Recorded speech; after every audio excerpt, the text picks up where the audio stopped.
In this chapter, you are going to examine a different market structure, that of the labor market.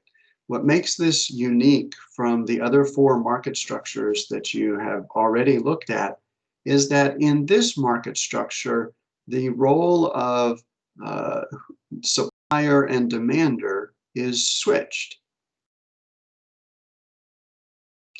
The market for labor is a market that affects each one of us in a variety of ways every single day. And it's important for you to understand you are the supplier of labor, and the business is the demander of labor. In all the other market structures that we have discussed, we were the demanders of the product and the businesses were the suppliers. But in this market, you play the role as supplier, and the businesses are the ones that demand this product or this service. So you will discover that the supply curve for labor makes sense just like the others. In this case, the price of labor is your wage, and typically as wages rise, the quantity of labor supplied will also increase. And just think about it this way, as the wages rise, you're more likely to want to work more.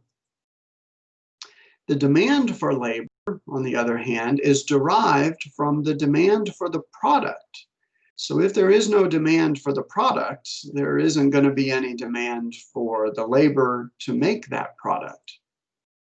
And another concept that you will explore in this chapter is the idea of marginal revenue product, which is really just the marginal product times the price. Essentially, what this simply indicates is how much revenue gets added when I hire another worker. How much does that additional worker contribute to producing the product? And then what price do I get from that product? So marginal revenue product is simply the marginal product times the price. Now there's two special cases that you will also examine in the labor market. One of them is a monopsony. Notice the S, it's not monopoly, it's monopsony. And it exists when there's really only one demander of the labor or the factor of production that we're talking about.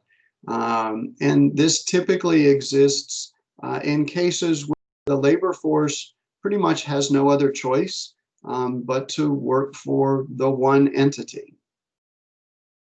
You will also examine the power of a union and the different kinds of unions that exist, and recognize that really the purpose of that union is to serve the needs of the union members.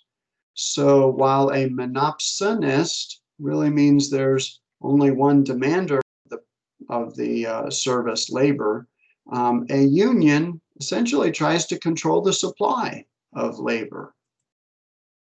So through this chapter, you should be able to pick up on the basics of the supply and demand of labor and how under normal circumstances, the firm decides how many workers that they're going to hire, and it depends on the marginal revenue product. You will also examine the case of a monopsonist and the case of the unions.